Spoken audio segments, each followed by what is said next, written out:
On paper, The Sunchaser didn't really sound like a film that would appeal to me. I watched it because Woody Harrelson's in it, and it's definitely one of those films where it was much better for my personal tastes than I thought it was going to be. Generally speaking, I enjoyed it, but I will admit that's more so because of the characters. The characters are very, very well written. The performances are brilliant. The narrative is okay. This was released in 1996. This is directed by Michael Cimino. It's written by Charles Levitt, and we have a cast including, of course, Woody Harrelson as Dr. Reynolds, Dr. Michael Reynolds. We also have Jon Seda as Brandon Blue Monroe. And Blue is initially not a very likable character. He is serving time in prison for murder, and he visits the hospital for his checkup, where, of course, he meets Michael. And Michael is an oncologist, and it turns out that Blue has cancer, and it's quite advanced. And the next thing we know, Blue has kidnapped Michael and forces him to drive to Arizona. This is because Blue is half Navajo, and he believes in the healing powers of this medicine man and the healing properties of this particular location. And he believes that if he can get there, it will cure him of his cancer. And, well, I don't want to say too much more about what happens, but the story is basically the journey there, the obstacles they overcome. But for me, it's not so much the journey that's the most interesting. There are twists and turns. It is quite action-packed. It's quite unpredictable. It works well. There's not really anything wrong with the story itself. But for me, I found the characters to be more interesting. Obviously, with Michael and Blue spending a lot of time together, they talk and we find out more about them. We get to connect with them. And Blue was a very unlikable character to begin with. He had a very horrible attitude.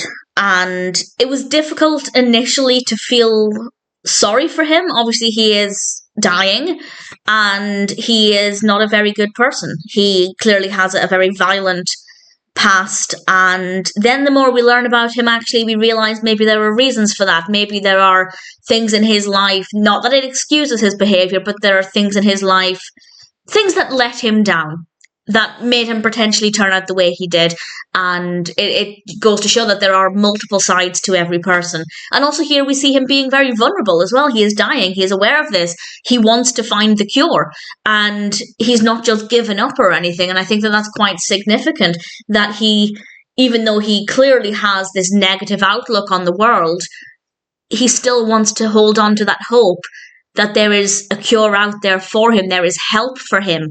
And sure, he kidnapped Michael to help him find the help, or to force him to find the help, but it just shows that there are multiple layers to this character, and I found him to be a very, very well-written character. The performance is fantastic. Michael's a very well-written character as well, and for me, the journey was less about the physical journey on the way to Arizona, and more about the emotional journey and finding out more about the characters, both in terms of the characters independently and also watching them connect. And I thought that was very, very well done. So in general, it's a pretty good film.